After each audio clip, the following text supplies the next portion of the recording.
நிழலும் நமக்கு சொந்தம் அல்ல என்பதை நாம் ஒரு நாளும் அதை கருத்தில் கொள்ள மாட்டேங்கின்றோம். உயிருள்ள பொருளை நேசிக்க மறந்து விடுகின்றோம். 25 வருடங்களாக பலவிதமான சந்தோஷத்திலும் பலவிதமான மகிழ்ச்சியிலும் வாழ்ந்த உங்களுடைய சொந்த சகோதரன், சொந்த சகோதரி, இவர்களெல்லாம் நாம் தவிக்க விட்டு இவரிடம் நாம் ஏன் பேச வேண்டும்? இன்று அவரிடம் ஒரு வெறுப்பான சூழ்நிலையை புகுத்தி நாளடைவில் அதை நாம் நம்முடைய குழந்தைகளுக்கும் கற்றுத்தருகின்றோம். நீ அவர் வீட்டுக்கு போகக்கூடாது, நீ அந்த வீட்டுக்கு போகக்கூடாது. அப்படி என்றால் இந்த குழந்தை சமுதாயத்தில் எதை கற்றுக்கொள்கின்றது?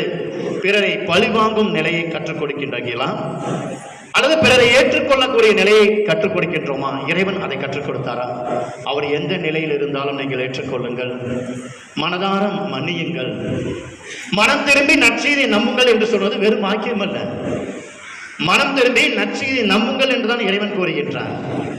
அந்த நற்செய்தியை நாம் நம்புகிறோம் என்றால், இறை வார்த்தையை நாம் நம்புகிறோம் என்றால், அந்த இறை வார்த்தையில் நமக்காக இறைவன் என்ன குறிப்பிட்டிருக்கின்றார்?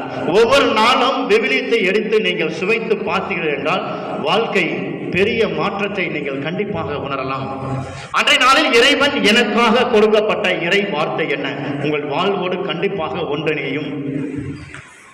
ஒவ்வொரு நாளும் விவிலியத்தை எடுத்து இல்லங்களில் சத்தமாக இறைவனை நோக்கி நீங்கள் கூப்பிடுங்கள்.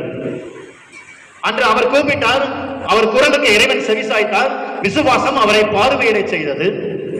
தொழுநோயானவர் வருகின்றார். இறைவன் அவருடைய சீடர்களோடு தன்னுடைய படகை கரையில் நிறுத்திவிட்டு கடந்து வருகின்றார். ஆண்டவரே, உம்மால் மட்டுமே இந்த நோயை குணப்படுத்த முடியும் என்கின்றார். நம்பிக்கை விசுவாசம் குணமடைய செய்தது. பேதுருவின் மாமியார் உடல்நலக் குறைவால் இருக்கின்றார். இறைவன் சென்று கரங்களில் அவர் தன்னுடைய பணிவிடையை செய்கின்றார். இது எல்லாம் எதை குறிக்கிறது என்றால், இறைவன் நம்முடைய எண்ணங்களையும் நம்முடைய தேவைகளையும் அறிந்த இறைவனாக இருக்கின்றார்.